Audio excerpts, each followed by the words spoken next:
তাফসিরুল কোরআন ও মাহফিল ৩০ পারা গ্রুপে আলোকিত আল কোরআন প্রতিযোগিতা ২০২৫। প্রধান অতিথি আমিনুর রশিদ হাজী ইয়াসিন। প্রধান আলোচক কারি মাওলানা মুফতি শফিউল্লাহ কিশোরগঞ্জ। বিশিষ্ট সমাজসেবক ও সভাপতিত্ব করেন মোহাম্মদ কামাল হোসেন রিপন। তারিখ ২৩/২/২০২৫ ইংরেজি রবিবার। চোখ রাখুন কুমিল্লার ভয়েস, সত্যের সন্ধানে। সবসময় পড়ুন। দেশ ও দেশের বাহিরের সবাই ধন্যবাদ।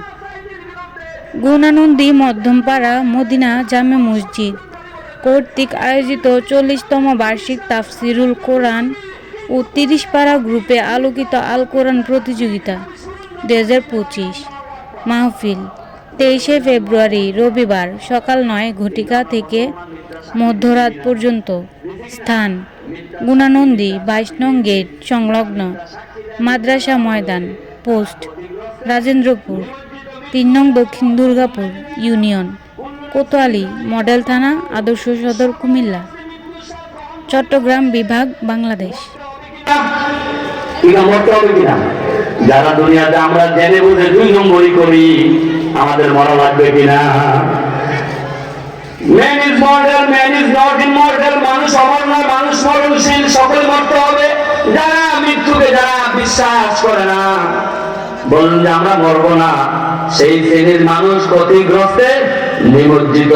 লাস্ট প্রফেট হযরত মুহাম্মদ মুস্তাফা সাল্লাল্লাহু আলাইহি ওয়াসাল্লাম, আমার নবী, আপনার নবী, কুল কায়নাতের নবী, মহানবী মুহাম্মদুর রাসূলুল্লাহ, তিনি শেষ নবী। যারা মুখে অন্তরে যারা মানে না, আমার নবী শেষ নবী।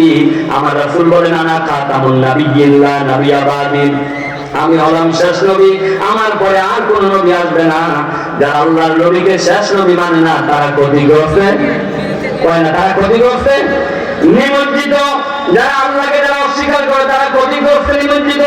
আল্লাহর সাথে যারা কুফরি করে, আল্লাহ রাব্বুল আলামিন সূরাতুল বাকারার মধ্যে বলেন কাইফা তাকফুরুনা বিল্লাহ, কাইফা তাকফুরুনা বিল্লাহ, কাইফা তাকফুরুনা বিল্লাহ।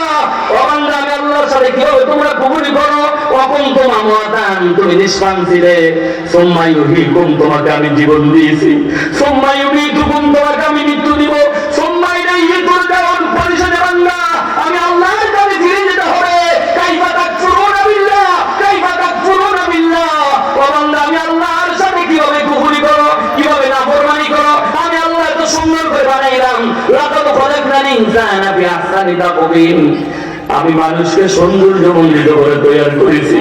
তারপরে বলেন কাইফা তাকফুরুনা বিল্লাহ, ও বান্দা কিভাবে আমি আল্লাহর নিয়ামত অস্বীকার করব? বান্দা কাইফা তাকফুরুনা বিল্লাহ, কিভাবে আমি আল্লাহর নিয়ামত অস্বীকার করো?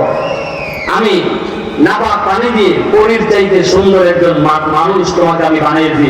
লাকাদ খালাকনাল ইনসানা, কিভাবে বান্দা আমি আল্লাহর নাফরমানি করো? কাইফা তাকফুরুনা বিল্লাহ। আল্লাহ বলেন আলাম নাজআল লাহু আইনাইন ওয়া লিসানান ওয়া শাফাতাইন, আমি কি তোমাকে হলকম দেই নাই?